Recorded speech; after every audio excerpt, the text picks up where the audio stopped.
At number 10, we have the Houris. What are the Houris anyways? Well, they're described as beautiful maidens who await devout Muslims in paradise. There are numerous references to the Houris in the Quran, describing them as purified wives and spotless virgins. And according to Encyclopedia Britannica, some scholars actually give the Houris a metaphoric interpretation.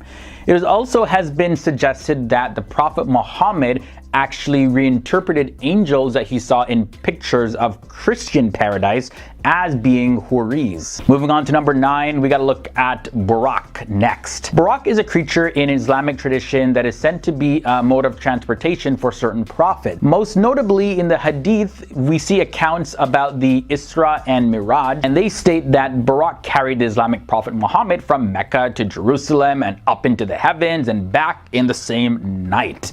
Now, Buraq is described as a white animal, half mule, half donkey, with wings on its sides, and the word Buraq actually translates to lightning or bright. Number 8 brings us to angels, and these are perhaps the most common supernatural creatures mentioned in Islam. And angels are real created beings, but are generally invisible like most others.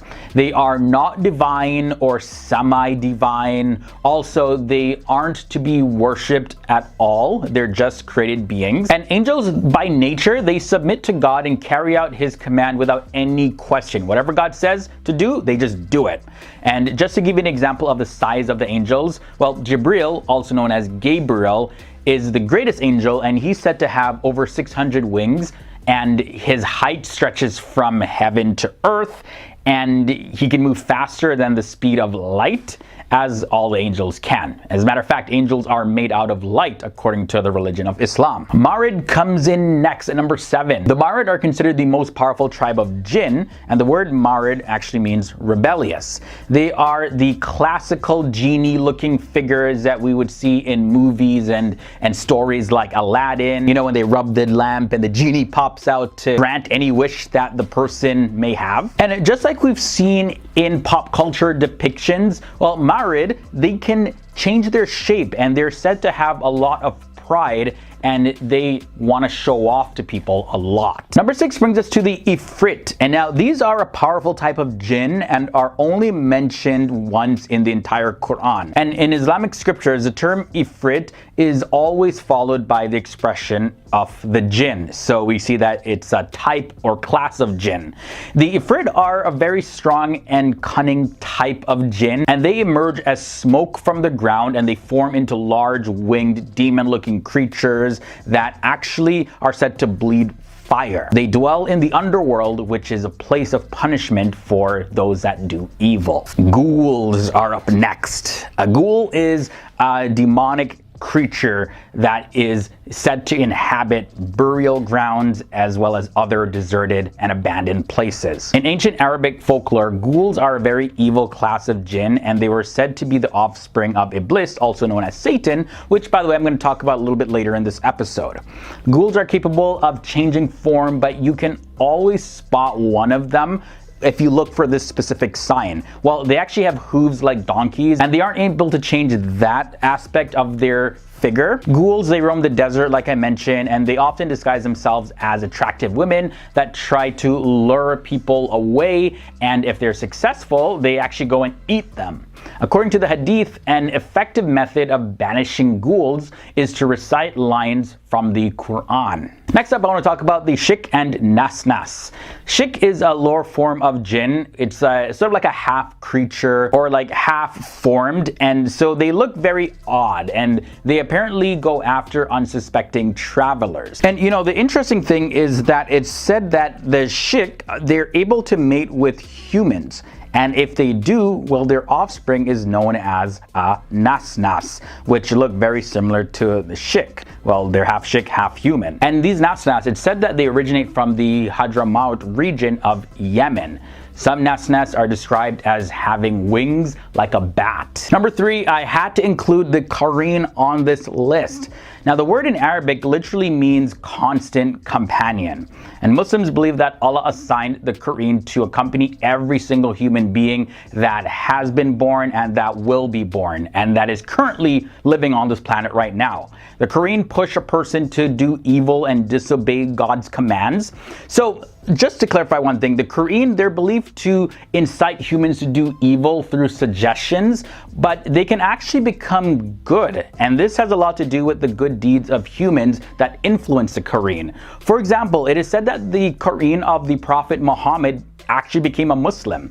However, it is uncertain whether or not any other Quran besides those of the Prophet Muhammad actually have become Muslims or become good Quran. Either way, we have two more creatures to look at. And number 2 leads us to the Dabba, also known as the beast of the earth. Before the end of time, there's going to be a beast that will come out from the earth. And this beast will tell the world to recognize Allah as the only God that exists. Now, the beast will wear what is known as the Ring of Solomon and carry the rod of Moses.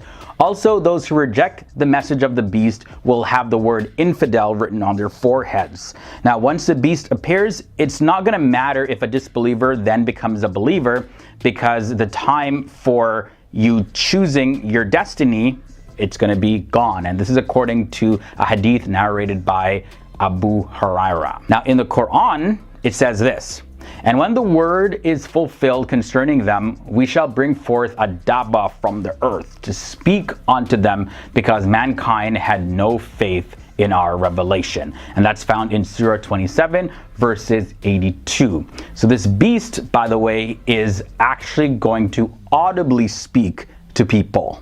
That's going to be a big surprise. And number 1 leads us to Iblis. Like I mentioned, Iblis was coming up in this episode. And Iblis in Islam is the personal name of the devil, which is the counterpart of the Jewish and Christian Satan. At the time of creation of the human beings, God ordered all of the angels to bow down before Adam. But Iblis was living amongst the angels, and he refused to bow down because he was made of fire. He's, by the way, a jinn in Islam, not an angel. So he's made of fire, and he was like, no, I'm not bound down to somebody that is not superior to me. I'm sorry. And because he acted so prideful and disobeyed a clear command of God, God threw Iblis out of heaven, and that was his punishment. But his ultimate punishment is postponed until the day of judgment. And Iblis, who became the ruler of the jinn, referred to as the shaitan, tempt people to do evil and has become the ultimate enemy of all of humankind. Starting at number 10, so who are Yajuj and Majuj anyways? Well, according to one popular belief, Yajuj and Majuj are 2 tribes of the people of the lands of the Turks. Now, they aren't monsters or dinosaurs or any aliens or anything like that. They're actually human beings. However, they are said to be very wild and vicious and monstrous by nature. Now, they like to destroy things like crops and buildings and trees, just pretty much everything in their path. And yeah, they can be very violent towards people. Very scary group of people. Now, one thing to note is that they are not from people of the future. Now, they're alive and living on the earth right now. Now, one thing that was pretty disturbing I found is that the people of Yajuj and Majuj, they can drink up an entire lake. They will drink every bit of water that's in it. وَيَمُرُّ آخِرُهُمْ. Now they're coming like group after group, yeah, because there's a large amount of them. So the first amount of them will drink it all. But let's get serious now. So in the Quran, Surah Al-Kahf, there is a story of a righteous king named Dhul Qarnayn, and that's sometimes spelled with a Z. Now this man used to travel a lot. Once he came across a nation who couldn't really communicate with him well. He found there a group of people, they could not speak to him. لا يكادون يفقهون قولا. What this means is they were cut off from all civilization. But they did manage to communicate. They had a complaint that there were some people known as Yajuj and Majuj who kept causing destruction to their land, and they asked Dhul Qarnayn to help them out. And they said, "Oh Dhul Qarnayn, indeed Gog and Magog are great corruptors in the land, so may we assign for you an expenditure that you might make between us and them a barrier." And that's in Surah 18 verse 94. So Dhul Qarnayn, he made a barrier between 2 mountains, which to this day has blocked the way for Yajuj and Majuj to come out. So they said to Dhul Qarnayn that Ya'juj and Ma'juj are causing a lot of evil on this earth. So this means that this tribe and Ya'juj and Ma'juj were interacting with one another. So Ya'juj and Ma'juj are causing evil. There's also some mystery around who this Dhul Qarnayn actually is. Now the name Dhul Qarnayn translates to he of the two horns in English, and he is most popularly believed to be Alexander the Great. However, some scholars disagree with this. Now some Muslim scholars, including those from the classical era, they have taken on another view which is in line with many modern Muslim scholars who identify him as Cyrus the Great. And this is according to Imam Madudi, who was a famous Pakistani Muslim imam, philosopher, as well as a journalist. Now other scholars have been in favor of identifying Dhul Qarnayn as Darius the Great. So whole lot of different interpretations of who this guy actually is. But the fact is that, hey, Dhul Qarnayn is a figure in Islam that sealed away the people of Ya'juj and Ma'juj. Now it's also believed that Ya'juj and Ma'juj will break free. So how are they going to actually do this anyways? They're trapped behind a wall. Well, you can find some narrations in the hadith relating to this. One passage says, one day the messenger of Allah woke from sleep with a flushed red face and said, La ilaha halal illah. And he repeated this 3 times. Then he said, woe to the Arabs from the evil drawn near. Today a gap has been made in the wall of Ya'juj and Ma'juj like this. And he formed 10 with his fingers. And that's in the Tirmidhi 2187. That's a hadith. Also, there's a hadith that mentioned how they will manage to break through. And the passage says they excavated each day until when they are just about to penetrate it, their leader says, go back so that you can penetrate it tomorrow. But Allah makes it return just as it was until their appointed time, when Allah ordains to send them upon the people, and their leader says, go back so you can penetrate it tomorrow if Allah wills. So he makes this exception, and that's found in the Tirmidhi 3153. Alright, now speaking more specifically about the wall or the barrier that's blocked Ya'juj and Ma'juj, thousands of years ago the tribes of Ya'juj and Ma'juj were imprisoned behind an iron wall built by Dhul Qarnayn, and many sources stress that this wall was made of iron, and we all know trying to penetrate iron, that's not going to happen easily. But in any case, over the years, many different opinions have been expressed as to the location of this iron wall, and it's believed to be the Great Wall of China, which was built by the Chinese king Faghfur. Also, another belief is that it's a wall in Central Asia near Bukhara and Termiz in a place called Derbent. And there's another belief that says that the wall is in the region of Caucasus. Now let's talk a little bit about the coming out of Ya'juj and Ma'juj, because this is a major sign in the end times in Islam. So after Isa, Jesus will kill Dajjal, the Antichrist, and Allah will inform him of the coming of Ya'juj and Ma'juj and order him to seek refuge in the mountain with the believers. As Ya'juj and Ma'juj will swarm in the land and keep causing destruction down the mountain,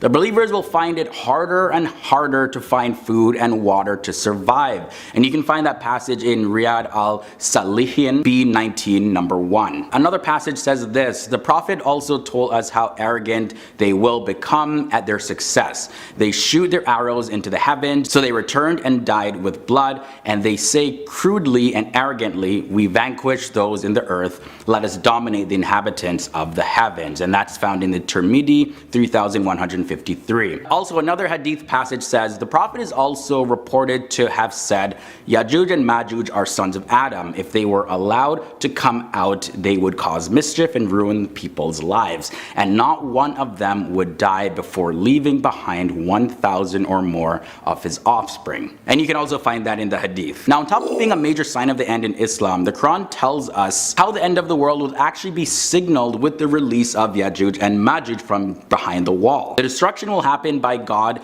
in a single day, and that would signal the day of resurrection. So, you know, this is like the final event. So remember the hadith, which are the recordings of the Prophet Muhammad that I mentioned, that said that they dig under the wall every night, they try to escape, only to find that every single morning it's restored by Allah. Well, only at a specific appointed time will Allah allow the wall to actually collapse, and that will free Ya'juj and Ma'juj. So this is why Muslims view the belief and understanding of Ya'juj Yajuj and Majuj as something that's very crucial and extremely important to their faith. And the final thing I want to share with you is, we know there's going to be the destruction, but how will the destruction of Yajuj and Majuj actually happen? Well, it's said that Isa, or Jesus, will make a dua, which is making a request through prayer to Allah to destroy them. And Allah will send insects which will attach onto their necks and they will all die. And that's in the Riyadh al-Salihin B19 number 1. And their final destruction will be the hellfire because of how they continually lived on earth. Another passage says, the messenger of Allah said, Allah the high and glorious would say, O Adam, I and he would say, at thy service and at thy beck and call. Or Lord, the goods in thy hand, Allah would say, bring forth the group of the denizens of fire. And he, Adam, would say, and it would then be said, there are out of every 1,999. It is at this juncture that every child would become white-haired and every pregnant woman would abort, and you would see people in a state of intoxication, and they would not be in fact intoxicated, but grievous will be the torment of Allah. The companions became sad upon hearing this, and they asked the Prophet, Messenger of Allah, who amongst us would be that unfortunate person who would be doomed to hell? And he said, good tidings for you, Yajuj and Majuj will be those thousands who would be denizens of hell, and a person selected for paradise would be amongst you. And that's found in the Hadith, Muslim 222. So starting off with number 10, this one was a very fascinating one. So we have the Hur'in, and these are female type beings in Islamic mythology. They're often associated with the 72 virgins referenced in the Hadiths who await the devout Muslims in paradise. Now, there are numerous references in the Quran describing them as purified wives and spotless virgins. Some, however, say that it is a mistranslation of angels, or even metaphoric for the rewards one will receive in paradise, rather than being literal beings. At number 9, we have the Daba. So the Daba is referred to as the beast in the Bible, but in Islam it's generally taught that this is a creature that will appear during the end times and is one of the major signs of the day of resurrection. The role of the Daba will be to distinguish the believers from the non-believers, and this beast will light up the faces of believers, and with a ring he will stamp and darken the faces of disbelievers.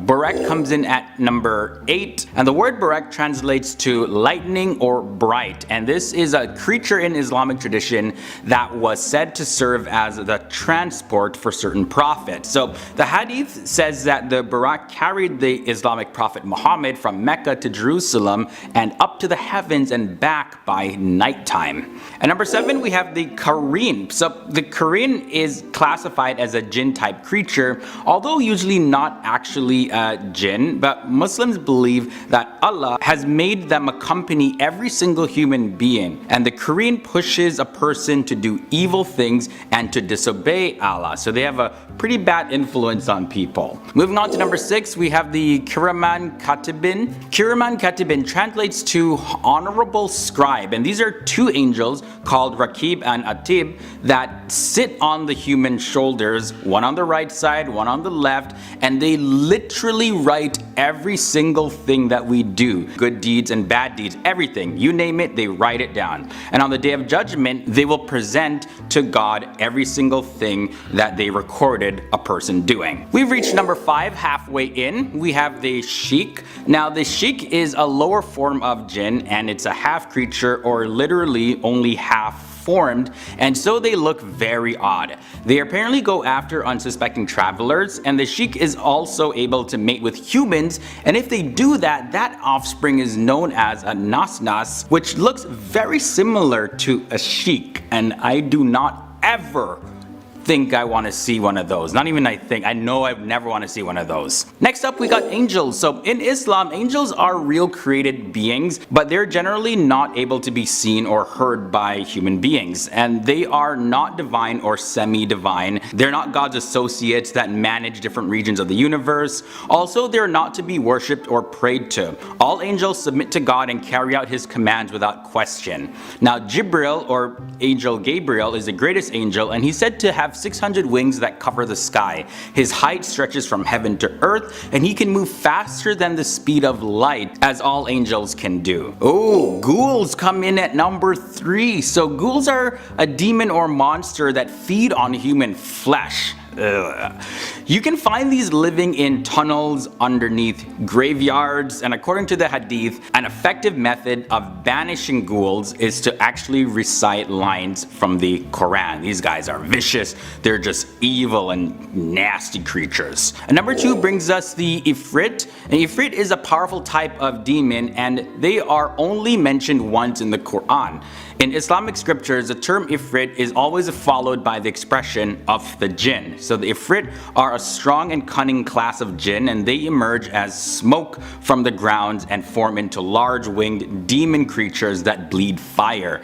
They're from the underworld, which is a place of punishment for evildoers. And at number 1, we have Iblis. So Iblis in Islam is a personal name of the devil, which is the counterpart of the Jewish and Christian Satan. At the time of creating human beings, God ordered all the angels to bow down in obedience before Adam, the first man created. Now Iblis refused to do this, claiming that he was a much better being since he was created of fire and humans were made from clay. So for acting so prideful and disobeying God's command, God threw Iblis out of heaven, and his punishment, however, was postponed until the day of judgment. Iblis, who became the ruler of the jinn, who are also referred to as Shaitan, tempt people to do evil things. So starting at number 10, we have the archangel. So an archangel is a superior or a higher ranking angel, and in Islam, the archangels that are specifically mentioned in the Quran and the Sunnah are as follows. We have Jibreel, that's the archangel responsible for communicating the messages from God to the prophets. There's Mikael, responsible for the forces of nature and ensuring that it rains and things like that. Israfil is the archangel that will blow the trumpet to announce the day of the resurrection. And it's said that Israfil actually has the trumpet at his lips just waiting for the command from God. Azrael, he's the angel of death. Malik is the angel of hellfire, and Ridwan is the angel of paradise or heaven. But getting into some other types of angels, next up are the guardian angels. So what's a guardian angel? Well, these are the angels that have a job description of just protecting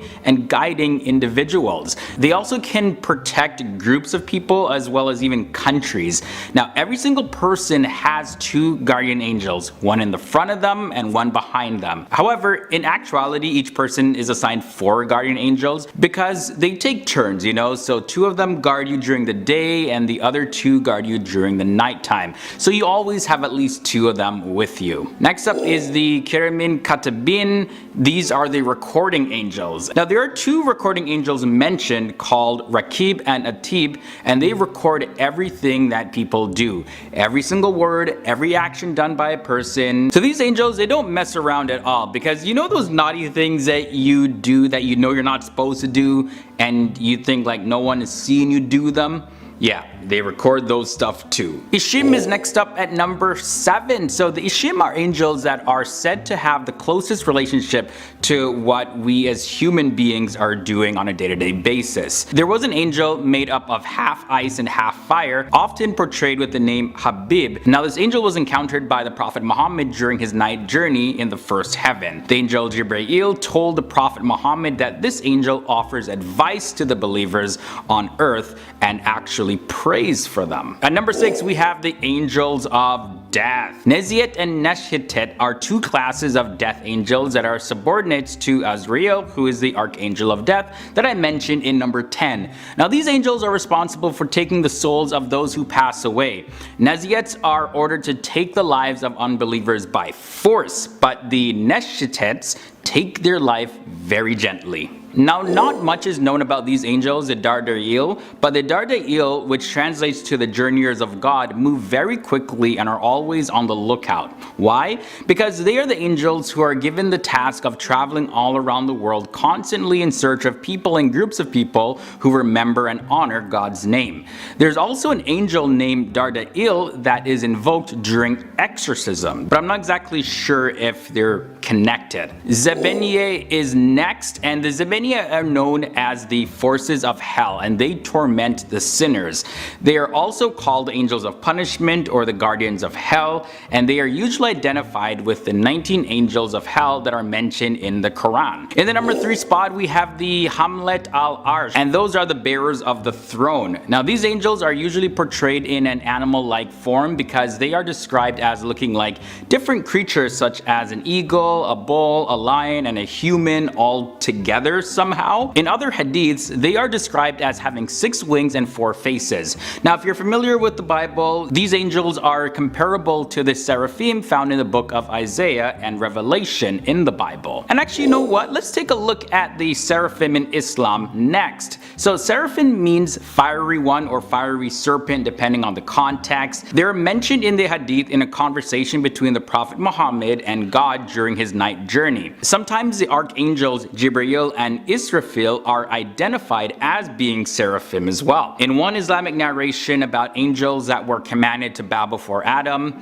Iblis is said to have refused to bow because he was a seraph himself, made from fire, and was better than Adam. And the final group of angels to look at are the cherubim. So the cherubim are mentioned in Islamic traditions, however they're not mentioned in the Quran. The cherubim continuously praise God, and they're described as being bright because none of the other lower angels can even look upon them. The cherubim are so bright that the light from one of them can fill the entire earth. And in Islam, when Moses asked God to show his face to him, God made one of the cherubim shine on the mountain where Moses was, and it broke it to pieces. And in this tradition, God was just showing Moses that since he couldn't even handle looking at a cherub, how does he expect to handle looking at God himself directly? Starting at number 10, we have the Marid. The Marid are considered the most powerful tribe of jinn, and the word Marid means rebellious. They're the classic type of genies like you would see in movies like Aladdin, and they're often associated with water. Marid can change their shape, and they're said to have a lot of pride and want to show off a lot. Usually depicted with hands folded with a barrel chest. Number 9 brings us Ifrit. Now they're only mentioned in the Quran just one time. In Islam, the term Ifrit is always followed by the expression of the jinn, the Ifrit of the jinn. That's how usually sentences are written. They are very powerful, and they emerge out of smoke from the ground, and they form into large winged demon creatures, and they actually bleed fire. And they're from the underworld, which is where the evildoers are gonna go for their punishment. We have ghouls at number 8, and these are jinn that haunt the cemeteries. They're flesh-eating creatures, and they like to eat living flesh as well as dead flesh. They don't care. Sometimes though, they appear as beautiful women to lure men. Moving on to number 7, we have the Silat. So these also take on the form of beautiful women to lure men, and they also have intercourse with them and can procreate with them. These are akin to the succubus, but the Silat aren't always around doing evil things. Sometimes they do a bit of good as well. Number 6 brings us the Sheik. So the Sheik is a lower form of jinn and also a half creature, really half formed creature. They look very weird, and it's said that they go after travelers who just aren't paying attention. And the scary thing is that the Sheik are able to procreate also with human beings, and they can produce offspring, and these offspring are called Nas, and they also look a lot like the Sheik. Next up, we have the Hatif. So Hatif is a type of jinn. They have no physical form, they're just disembodied voices, and the Hatif mimic the voices of people's loved ones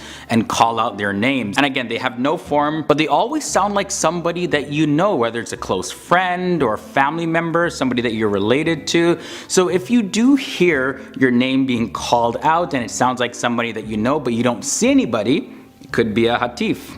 So I'm looking at the Qareen next up, and the Qareen, they incite humans with evil suggestions, but they can become good also based on the good deeds of humans. So for example, it's said that the Qareen of the Prophet Muhammad became Muslim. However, it is uncertain and is not really specified whether or not any other Qareen outside of the Prophet Muhammad have become good for the actions of another human being. Next up is Hind. So scholars debate this, whether or not the Jinn are a subclass of jinn or a completely separate group altogether who rival the jinn. But the jinn and the Jinn, they're said to have waged war against one another, and according to some accounts, the Jinn supported the angels led by Iblis during a battle against the jinn that lived on the earth. Jinn are also created out of fire just like the jinn. I'm looking at the Jann now at number 2, and the Jann are shapeshifters who live in the desert, and they take the forms of whirlwinds as well as white camels. Now they're pretty open-minded when it comes to humans. They have the power to hide or reveal bodies of water in the desert, and this is all just dependent on whether or not they like a particular traveler. The Jann are also the enemy of the Ghoul, and throughout history the Jann have protected quite a bit of armies that they have deemed righteous while stopping those who are seen to be unworthy. So history is greatly affected of whether or not the Jann step in like this. And at number 1, we have the Palis. So the Palis is just straight up creepy. Like, they are vampiric footlickers that are found in the desert. And according to the legends, they are not that smart though. They attack people when they're sleeping, and they drain their blood by licking the bottom of their feet. And since they're not very smart, you can easily fool them just by covering the bottoms of your feet, and they're gonna be like, I have no idea what to do. Alright, up at number 10, we have the Behemoth. In Job, one of the Bible's oldest books, the Behemoth is described as a gigantic, powerful creature that can only be tamed by God. His tail is so large that it moves like a cedar tree.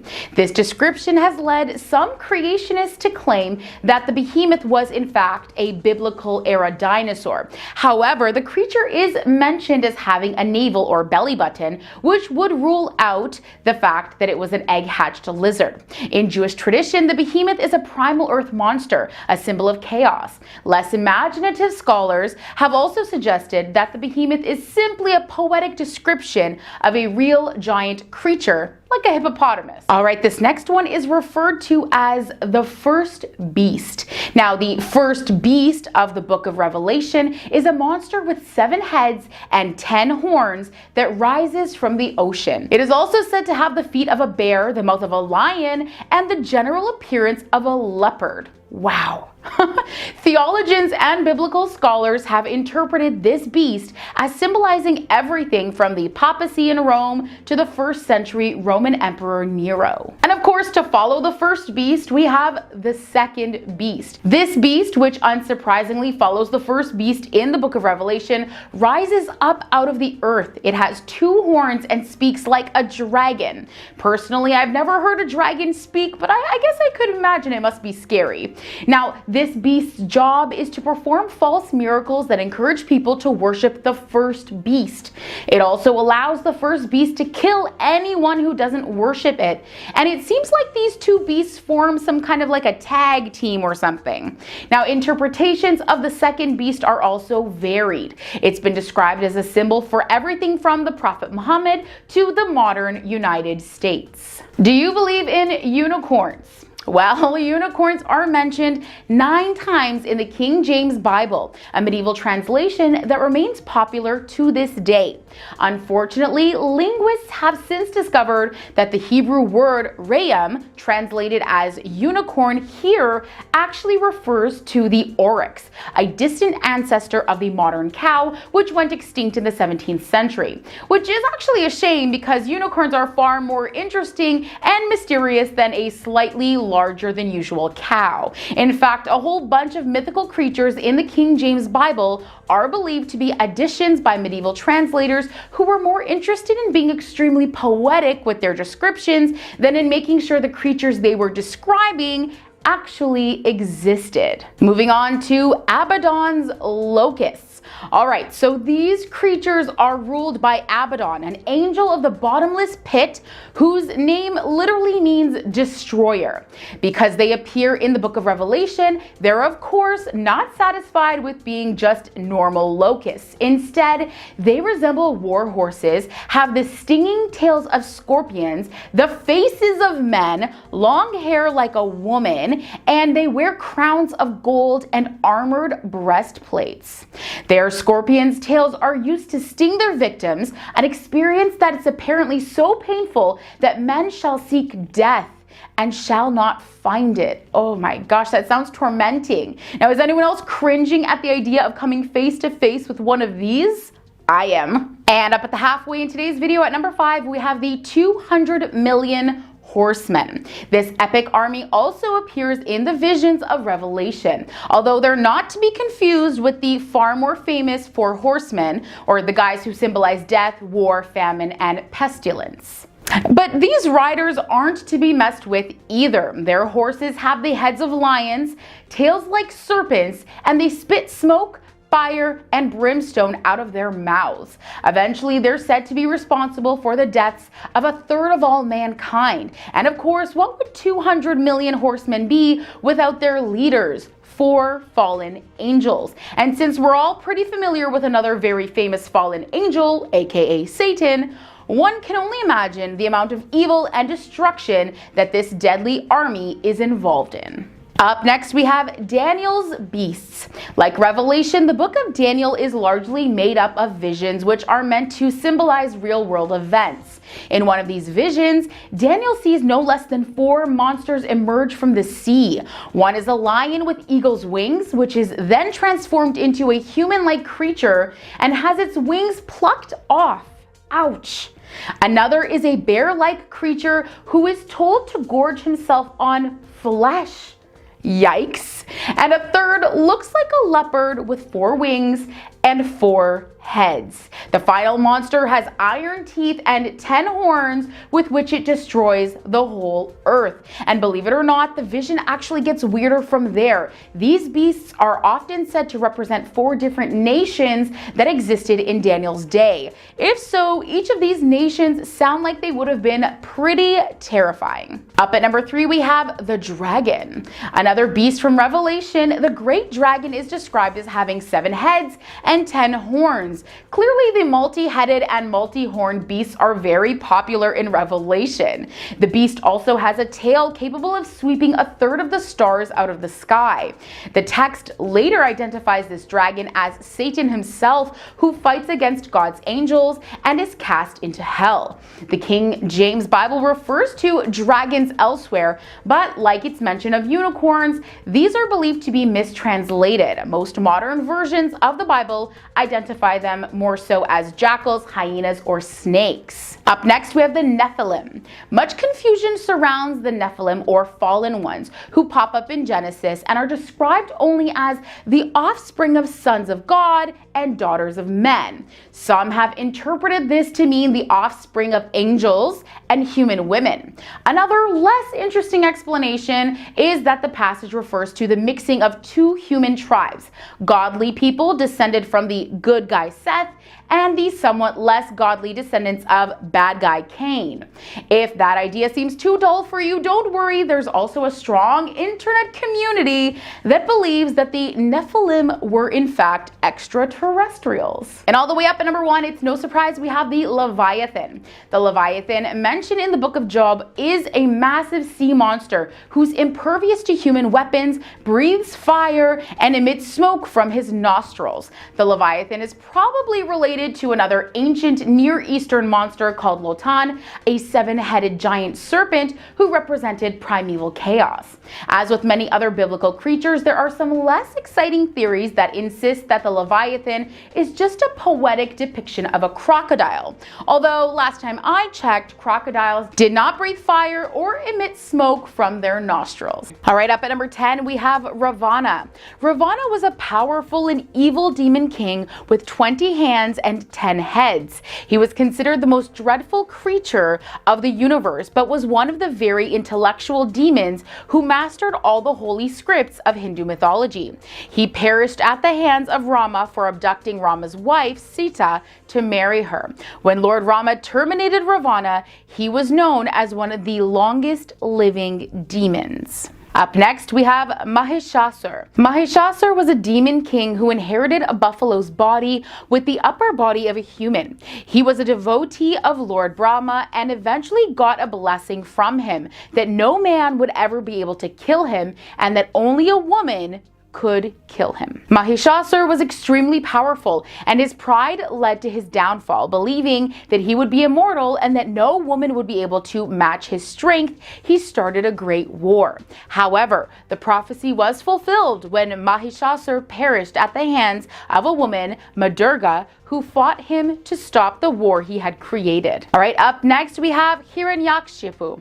Hiranyakshipu was the egoistic demon king. He wanted his people to praise him as a god and considered himself to be the center of the world. He believed he was the creator of the universe with uncontrollable supreme power. While his entire kingdom worshipped him, his own son Prahlad refused to worship him as the Lord and instead was devoted to Lord Vishnu. Out of jealousy, Hiranyakshipu attempted many times to end the life of his son, but was unsuccessful. Seeing this, Lord Narsimha, or a form of Lord Vishnu, tore apart the demon Hiranyakshipu and destroyed him. Moving on to the story of Mahabali. Now, not every demon in Hindu mythology was completely evil. Mahabali is an example of one of the more generous demon kings. Everyone in his kingdom was happy under his rule, and he was completely devoted to the Lord. Once a Vamana came to his kingdom and asked the demon king to give him a piece of land just big enough to be covered by his footsteps. Now, secretly, it was Lord Vishnu disguised as Vamana. Generous as he was, Mahabali promised to fulfill the wish of Vamana. And upon hearing this promise, Vamana grew so big that one of his footsteps covered the entire world, and Mahabali came to know that Vamana was really Lord Vishnu. To seek blessings from the Lord, Mahabali asked Vamana to put the next footprint on his forehead. But of course, as a result of receiving the Lord's giant footstep on his forehead, Mahabali perished. Up at number 6, we have the story of Raktabija. Raktabija was one of the strongest demons who had a very unique blessing that if even one drop of his blood fell on the ground, from that same drop, a duplicate of him would be born. This meant that it was very difficult to defeat or terminate Raktabija, so no one dared to challenge him. Every time Raktabija's duplicate was formed, his power would increase. Now, in a battle with the goddess Durga, Raktabija's blood spilled to the ground and thousands of Raktabija were born. Eventually, the Hindu goddess Kali came forward and pierced the demon, making sure to drink every drop of blood that spilled before it could ever hit the ground, and in essence, terminating him. Now, up at the halfway point in today's video at number 5, we have Narakasura. Narakasura was a demon king ruler disliked by his people because he tortured them. He had once kidnapped around 1,600 women only to torment them for his own pleasure. Soon his people could no longer take the torture and collectively approached the supreme being Krishna for help.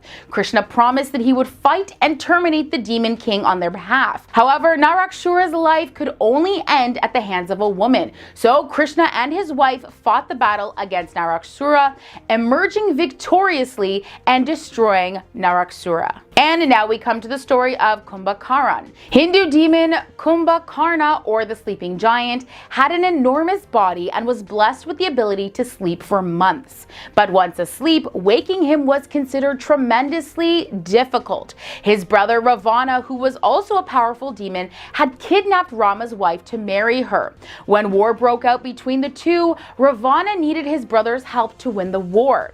To wake him from a deep sleep, Ravana had 1,000 elephants walk over Kumbhakaran, waking him in time for battle. Now, Kumbhakaran knew that his brother was doing wrong, and for that, he tried to convince him to stop, but Ravana would not listen. Out of loyalty, Kumbhakaran fought against Rama for his brother.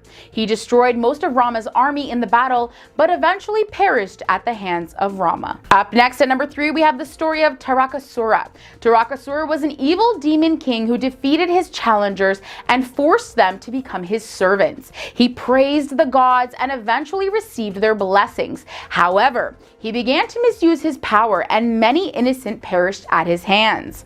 As per his blessing from the gods, Tarakasura could only be defeated by the son of Lord Shiva, but at the time, Shiva had no children. However, after Shiva's marriage to Parvati, Kartikeya was born. Kartikeya then fought Tarakasura and destroyed him and all of his brothers. Moving on to the story of Surpanaka.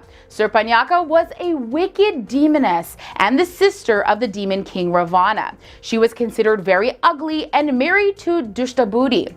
Dushtabudi was terribly greedy and wanted Ravana's kingdom. When Ravana heard about his intentions, he destroyed Dushtabudi, leaving Surpanaka a widow. A few years later, she saw Lakshmana and Rama roaming around the forest. She was attracted to them and of course wanted to marry them. However, both of them declined her proposal and she became angry. To try and win their love, she attempted to attack Sita, the wife of Rama, and the sister-in-law of Lakshmana. Because of this, Lakshmana chopped off her nose and Rama declared a battle against her. In the end, Rama emerged victoriously and Surpanaka left alone and in tears. And up at number 1, perhaps one of the most evil demons that I found was Putna. Lord Krishna appeared as a supreme personality on earth to destroy all the demons and protect his devotees. Putna was the demoness who practiced the art of taking the lives of infants through black magic. One day, Putna dressed herself as a beautiful girl and entered the infant Krishna's house to end his life. When Putna entered the room, she took Krishna onto her lap. The wicked demoness had smeared poison on her nipple and pushed it into his mouth, expecting him to die as she fed him. However, her plan failed, and instead, the infant Krishna sucked the life out of her. Eventually, the demoness returned to her normal form and perished, screaming in pain as her body extended up to 12 miles, crashing into trees and the village houses. All right, let's jump into this. At number 10, we have the Daibuks. A Daibuk is a disembodied evil spirit that, due to its sins when it was alive, it wanders aimlessly until it finds a body of a living person. And when it finds a body, that's when it possesses the new body's soul and it creates a separate personality inside that person and causes a whole lot of mental illness.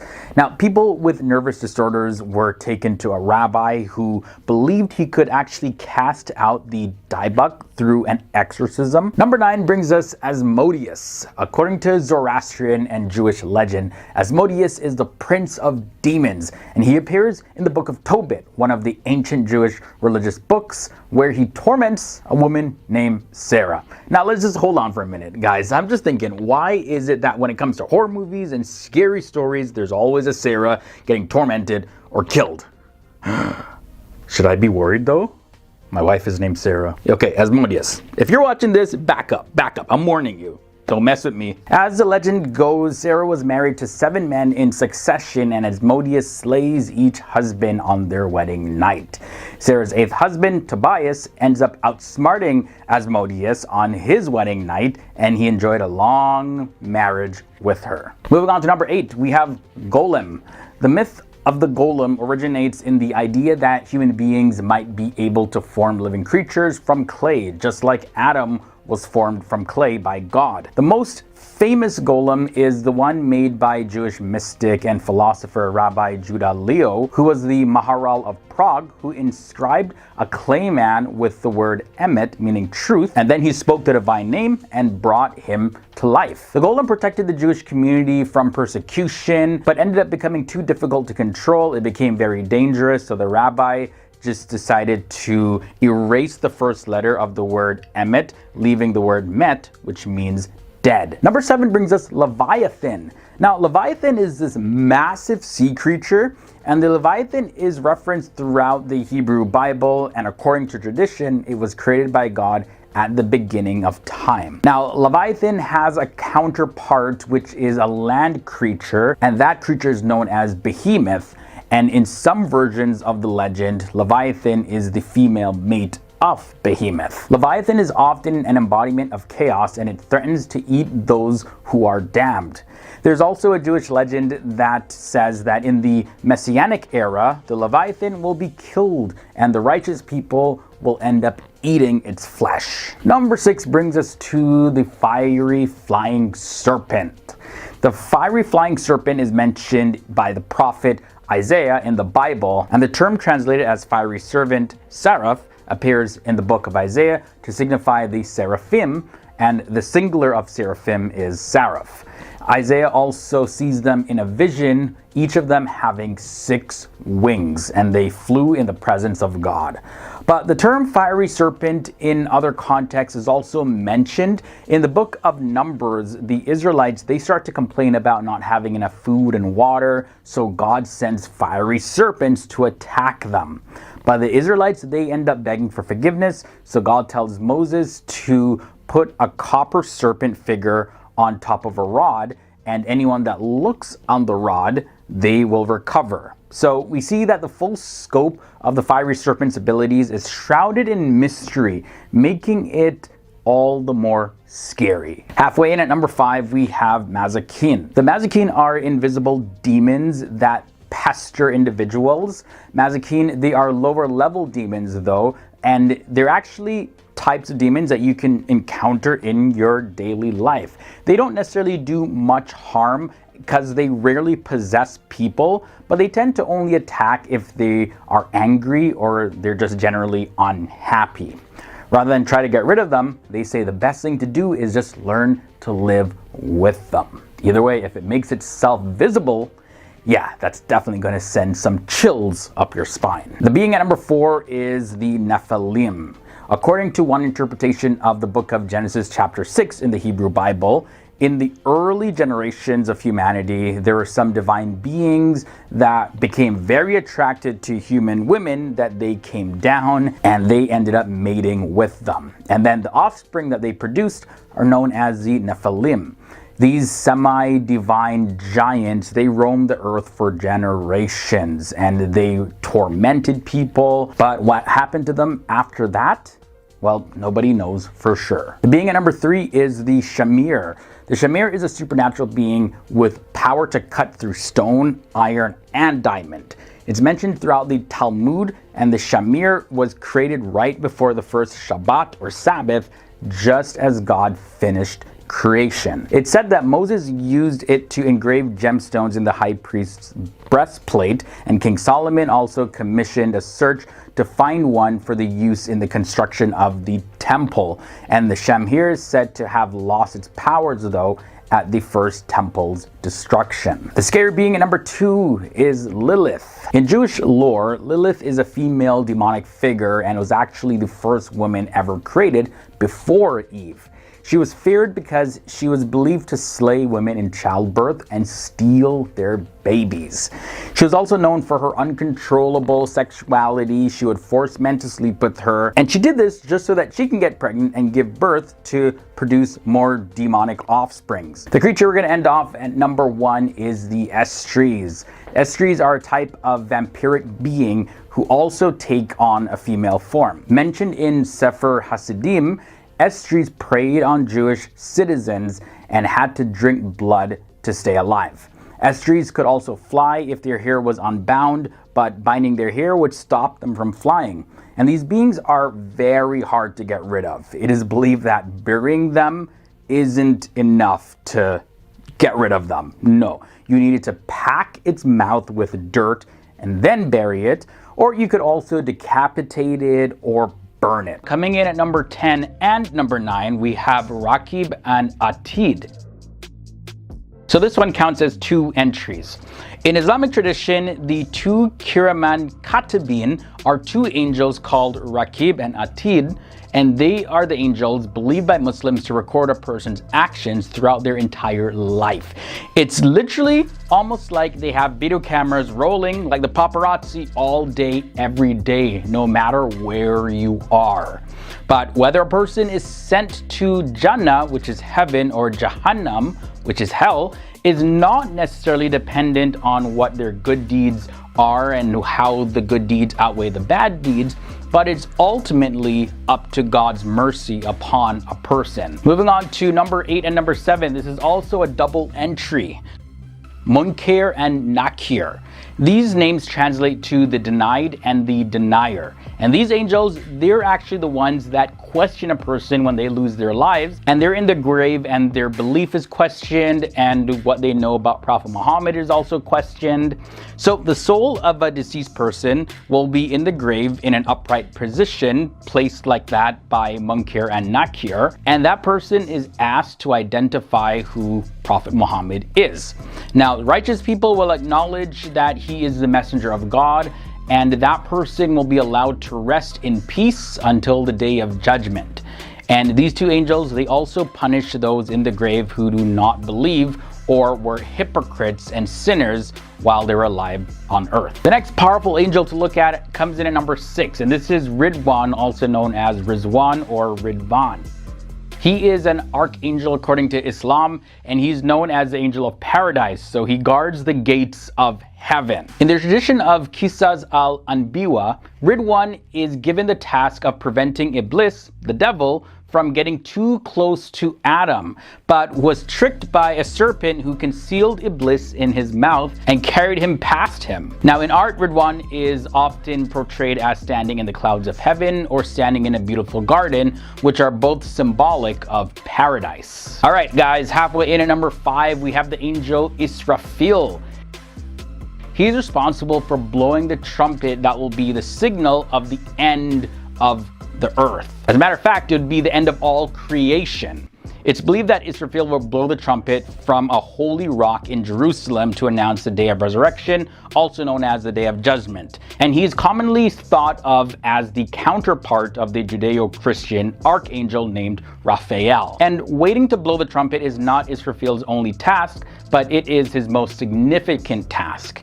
And unlike some of the other angels in this list, he's not mentioned in the Quran. Moving on to number 4, this powerful angel is Malik. Malik is an angel in hell and purgatory, and he administers hellfire, and he's assisted by 19 other subordinate angels. The Prophet Muhammad had met Angel Malik during his heavenly journey, so when Muhammad arrived in heaven and all the angels greeted him with smiles on their faces, the angel Malik didn't smile at all. So when Muhammad asked about this, why his face doesn't look so happy at all, another angel reveals that Malik is the guardian of hell, and because of that, he never ever smiles. Moving on now to number 3, we have the angel Azrael. The angel Azrael is the angel of death, and that is Malak al-Maut in Arabic. And he takes away the lives of people at God's command, swiftly, just like that. So yes, he's in charge of ending people's lives, and many other angels work under him, so he may not necessarily be the one that specifically takes everybody's life. And some angels under him take away the lives of good people, while others, who often appear in very frightful forms, take away the lives of sinners and disbelievers. Powerful angel at number 2 is Mikael, and he's referred to as Michael in Christianity.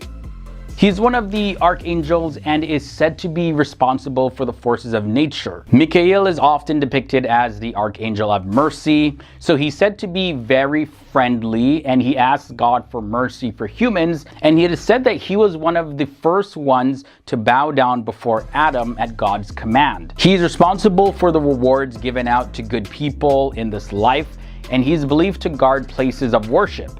Mikael is also credited as one of the angels that purified Prophet Muhammad's heart before his night journey or Isra from Mecca to Jerusalem and his later ascension or Miraj to heaven.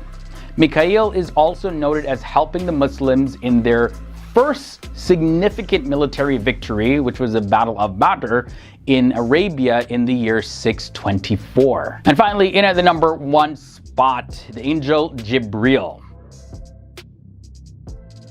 The angel Jibril is one of the main archangels and the angel of revelation who is assigned by God to reveal the Quran to the Prophet Muhammad. And in biblical literature, Gabriel is a counterpart of Jibril. Jibril was also assigned to deliver the message to Mary that she would have a son, Jesus. And in the Hadith, it is mentioned that the angel Jibril accompanied Muhammad during Mi'raj, which was an ascension of the Prophet Muhammad into the heavens. Jibril in his true form has been described as having 600 wings, and each pair of wings is so big that they cover the entire sky. It is also believed that Angel Jibril descends to the earth on the night of Laylat al-Qadr, which is a night of fate, which is a night in the last 10 days of the holy month of Ramadan of the Islamic lunar calendar. This is said to be the night in which the Quran was first revealed.